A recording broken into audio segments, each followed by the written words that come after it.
So I thought that we could talk about a book that I'm reading at the moment. It's called Willful Blindness, written by a lady called Margaret Heffernan.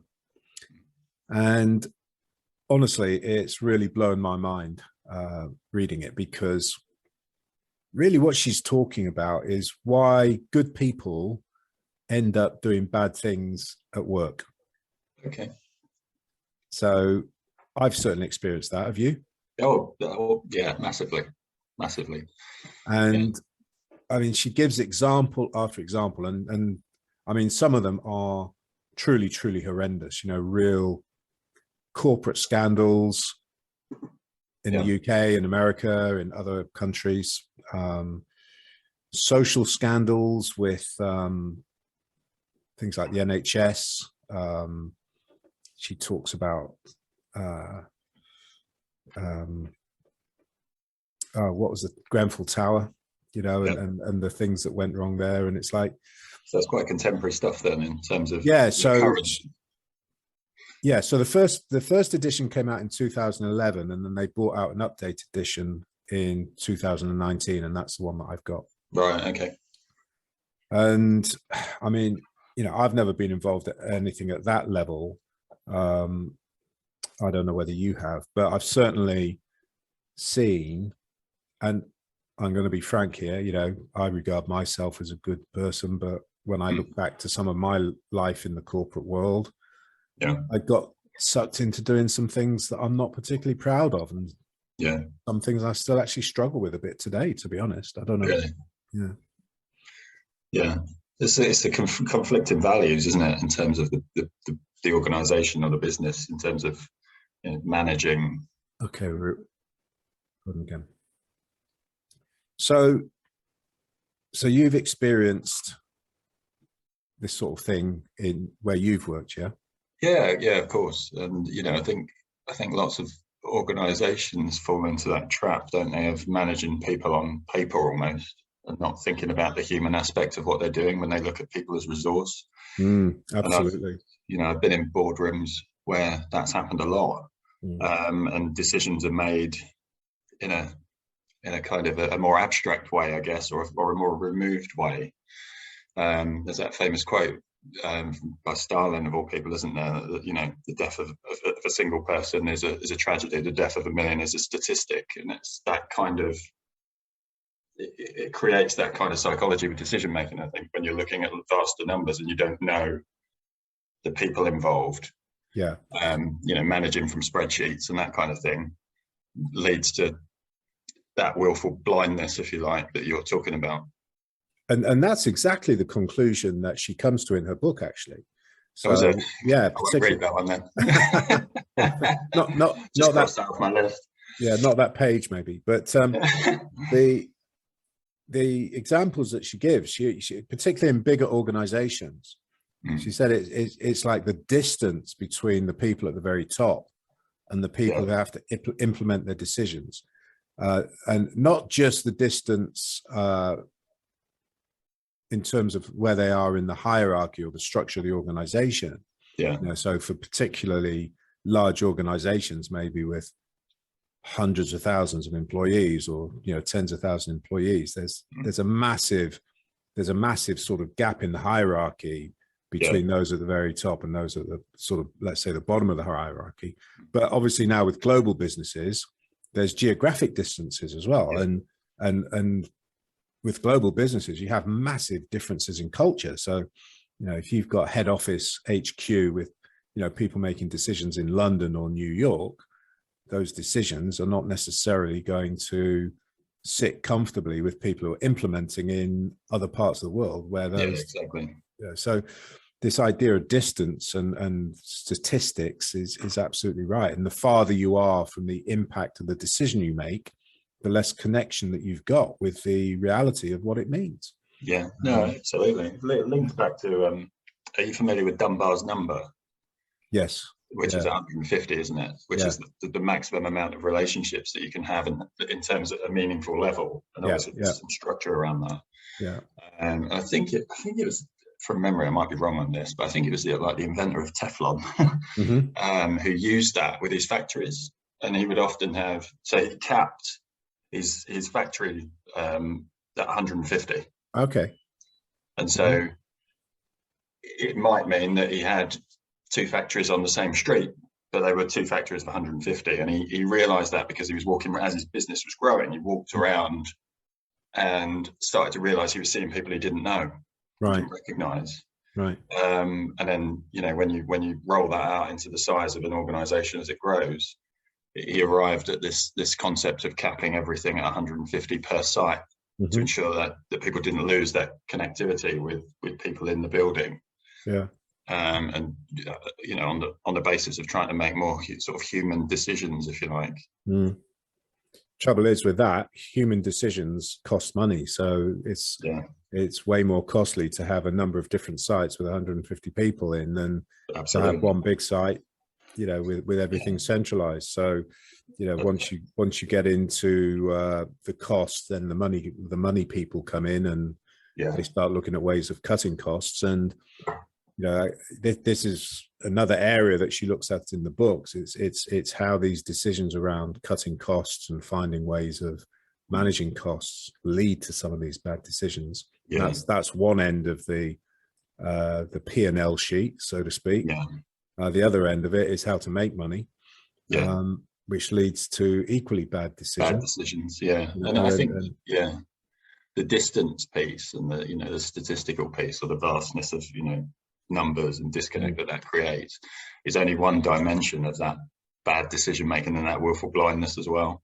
You know, because obviously ego comes into that, you know, and there's all sorts of things that get thrown into the mix that contribute to bad decisions. It's not just a case of out of sight, out of mind. It's far more complicated than that, isn't it? It is. Well, then you start getting into things like people protecting themselves, self-interest. In organizations where ideas of loyalty and sort of not grassing out your mates and all that sort of stuff going on. And interestingly, this is where I really like the book, because she gives so many different examples.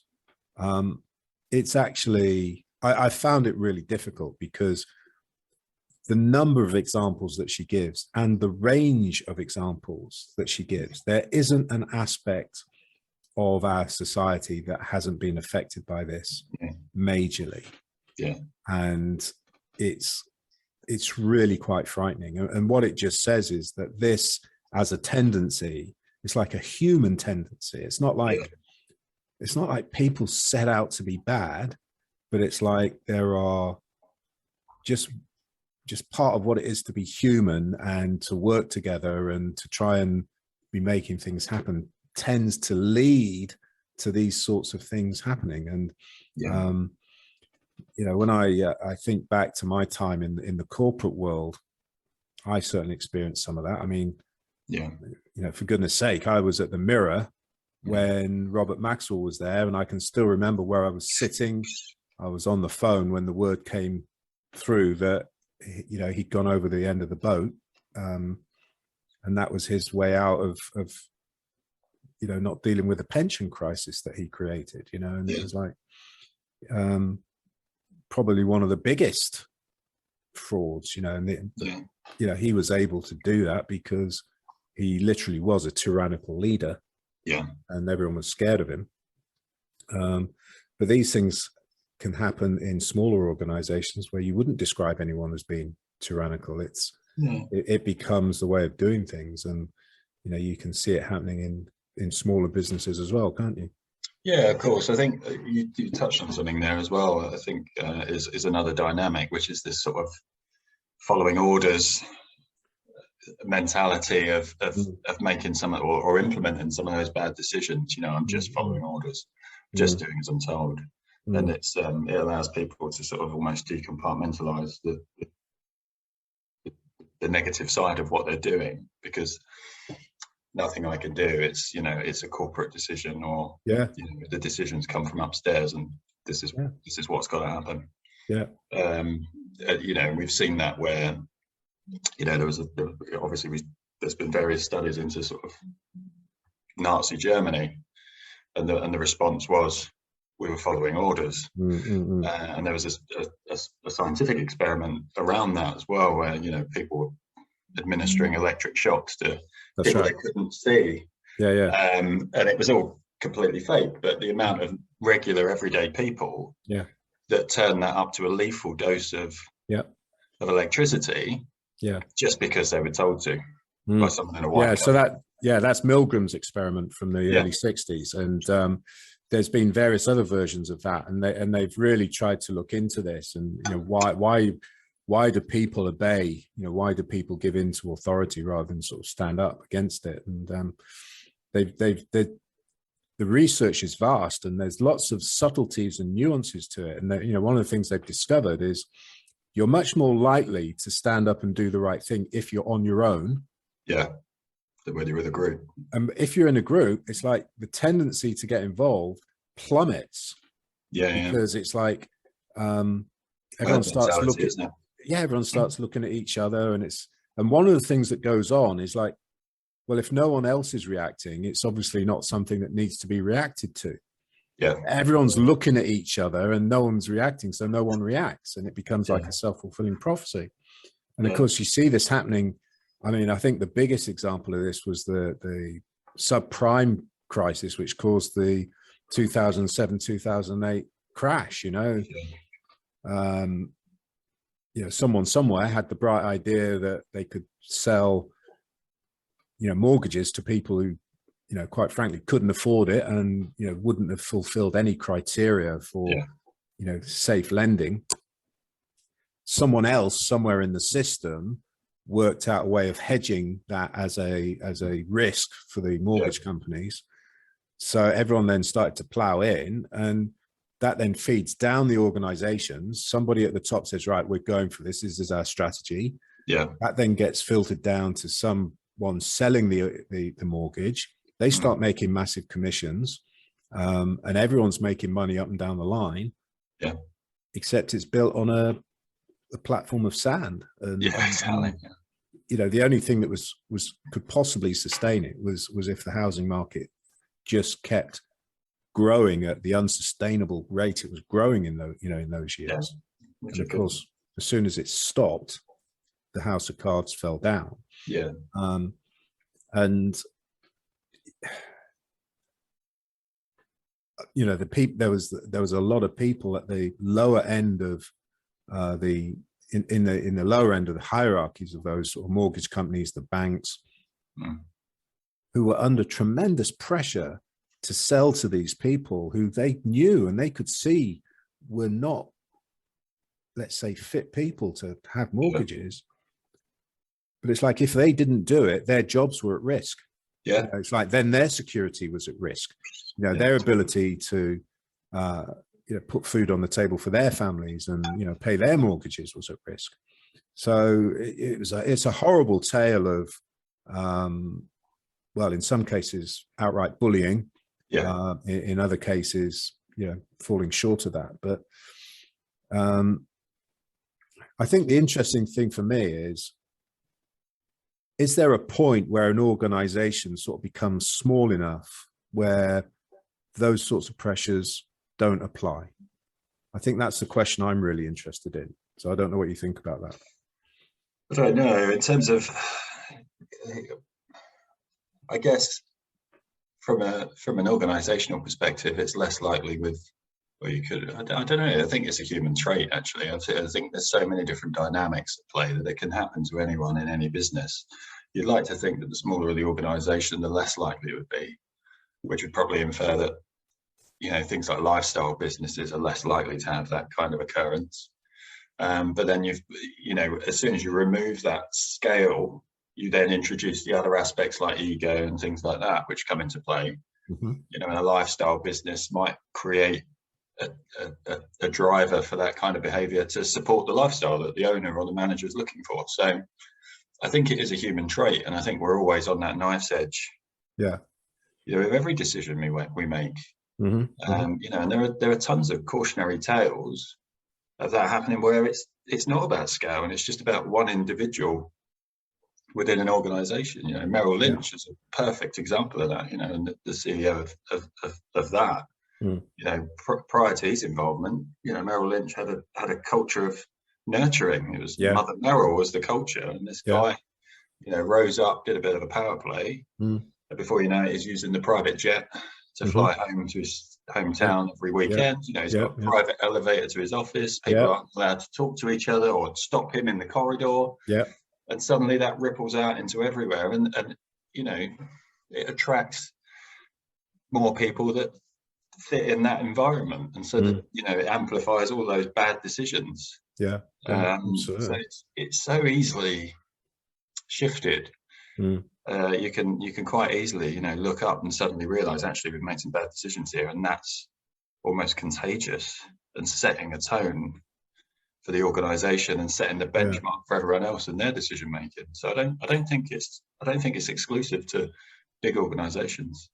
No, I don't think it is either, but I think it manifests itself in smaller businesses in a different way. So the book's called Willful Blindness, and of course what she talks about, and what I've seen a lot, is where people have got blind spots. And what really came to me was, and I don't think we've discussed this, so I'd be interested to see what you think about this, but it's like, I think that there's 3 types of blind spots. So you got a blind spot where you generally don't know something, you know, there's a gap in your knowledge, right? So by definition, that must be a blind spot. But then underneath that, and I think these are the danger ones. Well, I mean, it's dangerous not to know. If you're if you're in business, you need to know as much as you can. So it's dangerous to have that sort of blind spot. But I think these are the real, it's the ones underneath that where it sort of becomes morally ambiguous, you know. So there's then a blind spot where it's like, because you are so convinced that you're right, the way that you think about solving problems, or the way you go about doing business is the right way, and everyone else's is the wrong way, that you then become blind to other ways of doing things, and you become and you then start to attract into your world yes people. Or do as extensions to you, which, you know, doesn't enhance the value of what you're doing. You know, all you do is you develop an overflow mechanism for your own capacity that just, you know, like you say, are yes people. And of course it also limits the potential of the business as well, because you're only looking at one dimension usually, you know. Stifles creativity, all that stuff. Absolutely. So you've got that as like a level of blindness underneath not knowing, but underneath that you've got another one which is potentially even more dangerous, which is the Pandora's box. You know, this is just too big, too difficult. It's like what you're pretending not to know. You know, it's like you sort of know it. You sort of know it's the ostrich syndrome. You sort of know it's going on, but actually you don't want to open that box, because it's like, if I open that box, everything, you know. And of course that actually goes on with a lot of couples, you know, where things have started to go wrong in the relationship, and they're a bit frightened of dealing with it, and then they only deal with it when it's got so bad that actually they can't do anything about it. And unfortunately I have to speak from personal experience on that one. But it's those 2 levels underneath the sort of the genuine ignorance blind spot. It's like, you know, what don't you want to know, and what are you pretending not to know as blind spots? And I think those are the ones that really show up in smaller businesses. Well, that comes down to accountability, doesn't it, at the end of the day? I mean, which is the biggest conundrum for businesses as a whole, and it's a conundrum that business leaders often assign to the people working for them, and kind of detach themselves from, you know, because they think, well, I'm running the business, I'm accountable. But of course they're not looking in those sorts of dimensions, and I think everyone's guilty of it. So if you're running a business, who you're accountable to? I mean, if it's your business, it's you, but I mean, if you've got shareholders, you tend to think you're accountable to the shareholders. But actually, I mean, this is why I do love the program Undercover Boss. I don't know if you've ever watched it. And then the forerunner to that was, do you remember Sir John Harvey Jones? Did you ever see that? No. So he was like the chairman of ICI, and he did the first ever series where he went into businesses that were struggling, usually family businesses, and he got underneath the skin of why it was struggling as a business, because he wasn't attached to it. And then sort of more latterly, you've got Undercover Boss, where the boss literally goes in disguise into his own business, working at the bottom to find out what's going wrong. And it always reveals something that, you know, with it being TV, of course, it is, you know, it's a little bit staged, it's a little bit dramatized, but the general truth is there's stuff going on at the bottom of the business that the people at the top have no idea about. And the question is, why don't they have any idea about it? You know? Because they don't want to see it. It is that willful blindness, isn't it? Yeah. Absolutely. But it's, you know, we've come across it, you know, because we've both done sort of coaching and consulting roles within businesses, and there's that, you know, that reluctance to see the value sometimes in that, you know, interjection or and it's the same, it stems from the same reasons. I always remember one of the first jobs that I had, and it was a job that my dad got me, working for a very small agency, advertising agency, and I discovered that the woman who ran the agency was, through someone that she had a relationship with within my dad's company, using company resources for her own benefits. And I was absolutely in that place. What the hell do I do about this? You know, it's like I was between a rock and a hard place. And in the end, I thought I had no choice. I had to tell my dad. Now, it wasn't my dad's business. He was running it. He was you know, he was an employee, but he was an employee at a senior level. But it was a private company, and he was like the sort of right-hand man of the guy who owned the business. And I thought, well, I can't in all conscience allow this to go on, because it was affecting the business, you know, that business. It was taking the resource out, and it was having an effect. So I decided to snitch. You know, that's the word that it is. You know, in sort of colloquial terms, that's what people call it. And you know, there was quite huge consequences for me, because I don't think the way my dad handled it was particularly diplomatic. So it became easily traceable that I was the source. So that radically changed my relationship with the woman, and I had to look for another job. And that's, you know, I did that, and luckily it happened quite quickly. But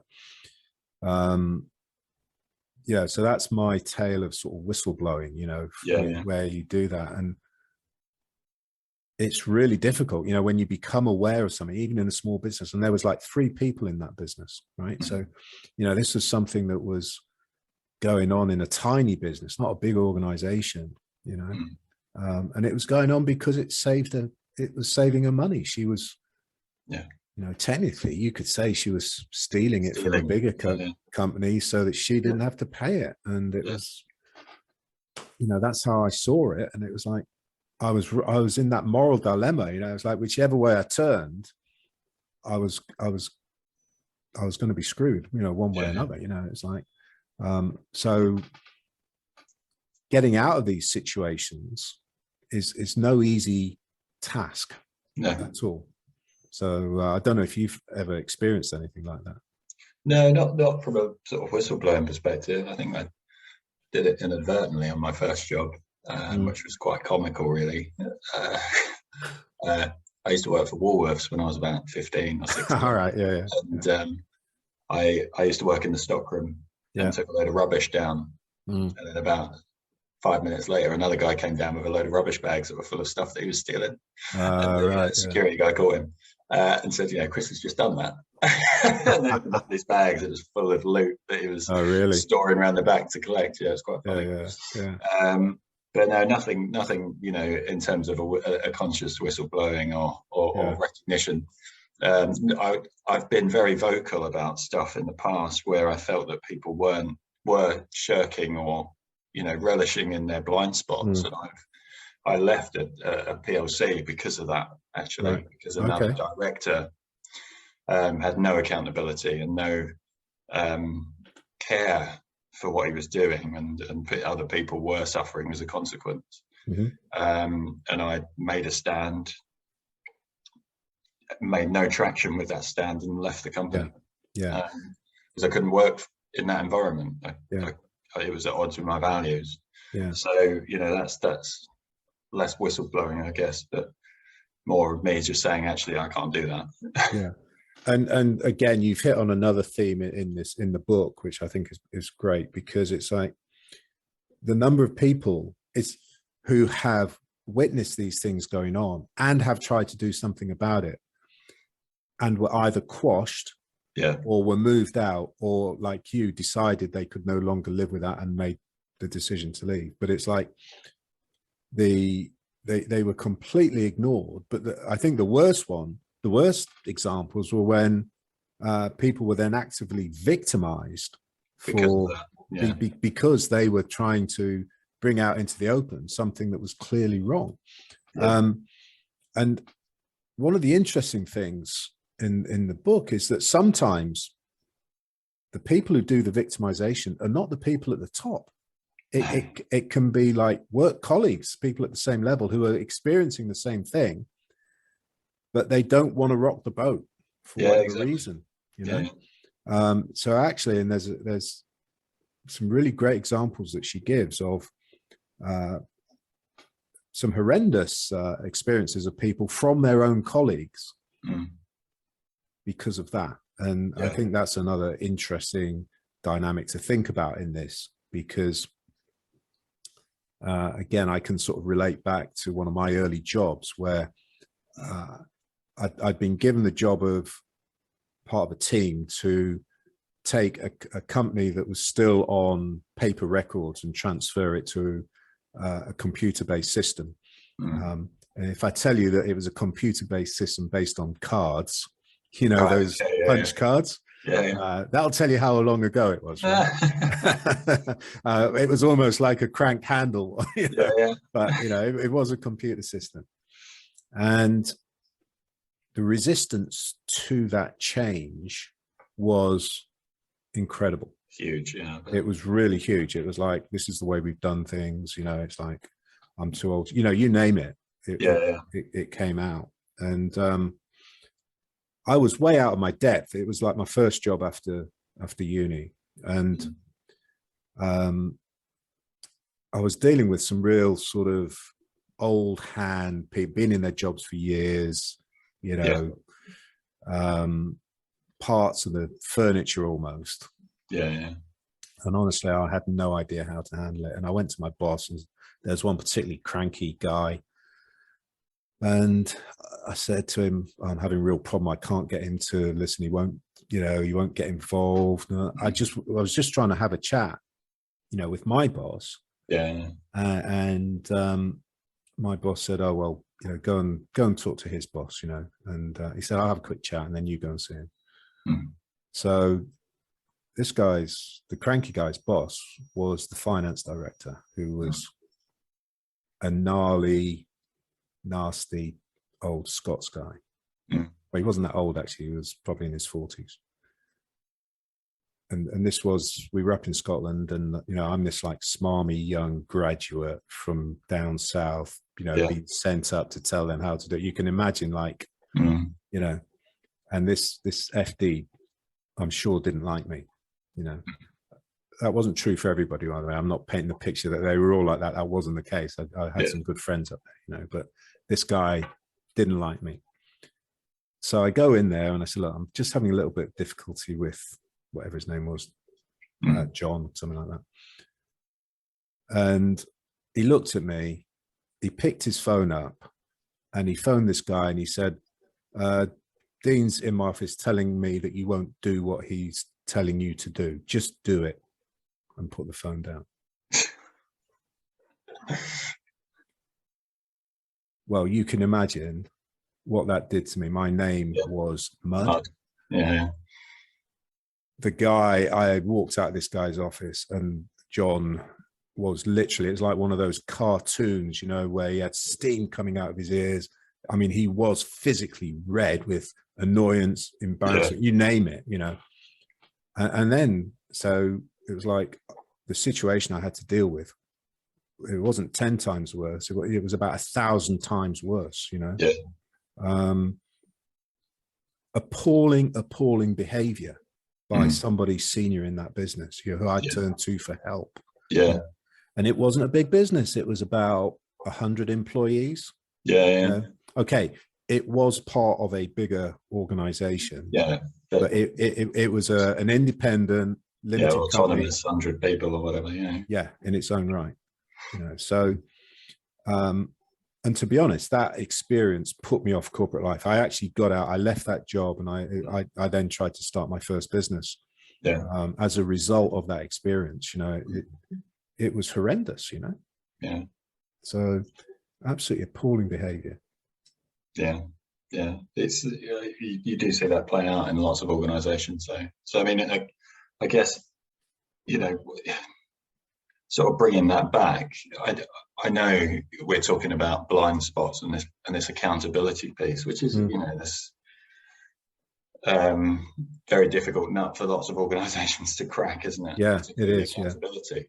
Yeah. But what is it that can be done to safeguard businesses and their decision making, particularly from going down that path? Because once they're on it, it's, you know, you've got this lovely quote, you know, you can't see the picture when you're in the frame, and that's where they find themselves. It is. You're absolutely right. I think the bigger the organization, the harder it is. And I think one of the frightening things is she also gives examples of like new companies, modern companies like Facebook, like Amazon, like Tesla, like Uber, like Airbnb, where you think surely they're not going to be falling into those old ways of doing things. Of course they do. And they do. And I think this is where we sort of see the structural thing coming in. And there was a phrase, I think I came across this in one of Jordan Peterson's lectures, where he was talking about hierarchies. And he said, all hierarchies have a tendency towards tyranny and corruption. Yeah. Because it's like the bigger the organization, the more controls you have to have in place. Yeah. And the more controls you have in place, essentially, ultimate control is a tyranny. Yeah. And all tyranny leads to corruption. Yeah. We're seeing it in the world right now, aren't we? We are. Absolutely. And that's what happens. Yeah. But that's the big organization. I think if you take it to a small organization, for me, and I tend to see this as my role, actually, and I was having a chat with a client this week. It's like, really my role in what I do is to help people see their blind spots. Yeah, yeah. And I use this word, not blowing my own trumpet, but a bit like really it's like having the courage to bring it to their attention. Yeah. But then having the tools and techniques to help them get through that. Because it's not easy. It's not comfortable to have your blind spots revealed to you at all. You know, and we've all had it done at times. Yeah, yeah, yeah. And it's less comfortable to confront them and work through them, isn't it? Yeah, yeah. You know, because there's always reasons why they are your blind spots. Yeah. Well, look, I know I've sort of spoken a lot about my own experiences today, but there's another one, right? So when I was in my big corporate role, you know, I had the big title, the nice office, you know, 22nd floor, fantastic views over London. And there was one particular guy in my team, and I got pulled aside by, you know, my boss one day to say, you do realize that, you know, everybody thinks that you've got this guy's your whipping boy. Because I'd always have him in my office if things weren't going right. And I thought I was helping him. I thought I was coaching him. I thought I was supporting him to become what I thought he could be, because I actually believed in him, you know. And I thought he had the potential to be really good. But yet what I didn't realize was the approach that I had was actually, you know, not that constructive and not that positive. Yeah. Basically, because I had no training. All I knew was how I'd been treated. Yeah. And I was just sort of doing that. Yeah. But it was because it was glass fronted offices and things like that, and people could see. They couldn't hear, but they could see. You know, there was this view that he was my whipping boy, and it really wasn't the case from my perspective. Yeah. So I think there's something else there as well. Yeah, I think so. And I think that's, you know, when we're talking about those other businesses, the smaller businesses, I mean, you know, we've both spent a long time in the sort of consulting and coaching space. You see a lot of consultants and coaches that have come out of that corporate environment and go into smaller businesses. And the smaller businesses are saying, well, how do I get from here to there? And they're saying, well, the way we did it is we did it this way. And then it sows those behaviors into those businesses. So you have to be really careful in terms of the advice that you get, and you know, and I think a lot of those, I mean, this is a sweeping statement, but I've worked with a lot of them. The vast majority of them do say, you know, this is how we do it. They're not interested in the blind spots. They're not interested in the casualties or the lessons that they've learned on the flip side. They're just saying, you want to grow, this is how you do it. Which kind of links back to, I guess, some of what we were talking about last time around that kind of mentality for success. But it is perpetuated by these people coming out of these corporate businesses where they've been successful in an organization and saying, actually, this is how you do it. And they push that in, and it becomes a vicious cycle. Well, I had a bit of an an experience of that as well in a few weeks. This was literally a few weeks ago when somebody, I'm going to use the word, accused me of being woo-woo. You know, in what we do. And I was just sort of blown back by that, because it's like, actually, no, what we're doing here is like making work human. It's like, you know, not losing sight of what a business is about. A business is actually only about people, you know, whichever way you look at it. And if you ever, it's when you lose sight of that. And like you said, right at the beginning, it's like when people become numbers on a spreadsheet. And I think there's one other point here, which is, I think, and it applies whatever size business you've got. It's like, wherever you are on that in the hierarchy, the key thing that you've got to know is what's going wrong at the bottom of the business. And the minute you start to become protected from that, because people are either scared of telling you, and that can happen in any size business. Because like, how many people get, you know, shoot the messenger? Exactly. Or they blame them, and they say, oh, well, you're just disgruntled, you're just fed up, you know, you're just a disgruntled employee.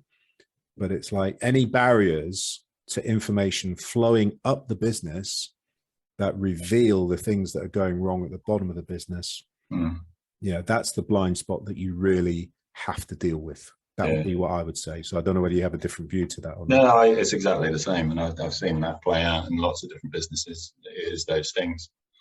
Absolutely. And they're the things that you've got to stay in touch with and stay on top of. That's why I like how difficult it is to deal with either. You can't, you know, because you can't afford to bury your head on those areas of the business. And I think, just to wrap this up, I've got to dig this out. I was with a friend just yesterday, actually. We went for a coffee. She's doing a PhD. She's researching the role of coaching at senior executive level. I think she's looking specifically at the role of group coaching and how it works at senior level. But we were talking about this, and one of the things I remember, but I can't put my fingers on it, the exact detail, is some research I read some years ago now saying that when you look at where stress is distributed through an organization, particularly a bigger organization, there are two areas where stress is particularly concentrated. One's at the very bottom, because they're at the coal face, having to implement all the decisions that are made at the top, and the other ones in the middle, because they're the ones, they're getting it from the top and the bottom. At the bottom, you know, and so the people at the top are very often the people who are the least stressed. Yeah, it's the Whitehall papers, isn't it, that did that research? Oh, was it? That, right, where they looked at stress and sort of mental health challenges with people caused by work conditions, and you know, people have this perception of the people at the top being super stressed, and actually they thrive in that environment. And it's the people below who don't have autonomy and the ability to kind of control their own destiny. They're the ones that suffer. Yeah, absolutely. So yeah, that's it. Make sure you haven't got any blind spots. Yeah. And if you can't, get somebody who's willing to tell you. Yeah. Good stuff.